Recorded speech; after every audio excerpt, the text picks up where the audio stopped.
کہ جو کامل مومن ہوگا وہ مجھ سے یعنی علی رضی اللہ تعالیٰ عنہ سے محبت رکھے گا، اور جو منافق ہوگا وہ مجھ سے عداوت رکھے گا۔ بسم اللہ الرحمن الرحیم۔ آج کی حدیث مبارک، حضرت علی رضی اللہ تعالیٰ عنہ سے محبت کامل ایمان کی نشانی۔ صحیح مسلم حدیث نمبر 78۔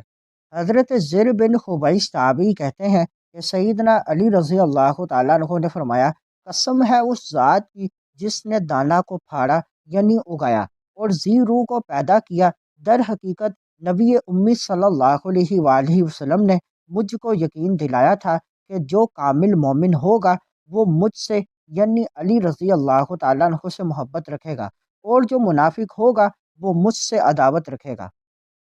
اس حدیث مبارک سے واضح سبق ملتا ہے کہ حضرت علی رضی اللہ تعالیٰ عنہ سے محبت ایمان کی علامت اور ان سے بغض رکھنا نفاق کی نشانی ہے۔ اس لیے ہر مسلمان پر لازم ہے کہ حضرت علی رضی اللہ تعالیٰ عنہ سے دل سے محبت، ادب اور احترام رکھے۔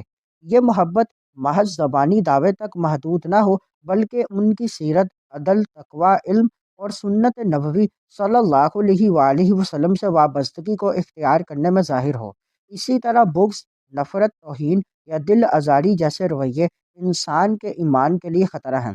لہٰذا ہمیں چاہیے کہ اہل بیت اور صحابہ کرام رضی اللہ تعالیٰ عنہم سب سے محبت رکھیں، اختلافات سے بچیں اور امت کی وحدت کو مضبوط کریں۔ حضرت علی رضی اللہ تعالیٰ عنہ کے اخلاق اور کردار کو اپنی زندگی میں اپنائیں، یہی اس حدیث کا عملی سبق ہے اور یہی ایمان کی سلامتی کا راستہ ہے۔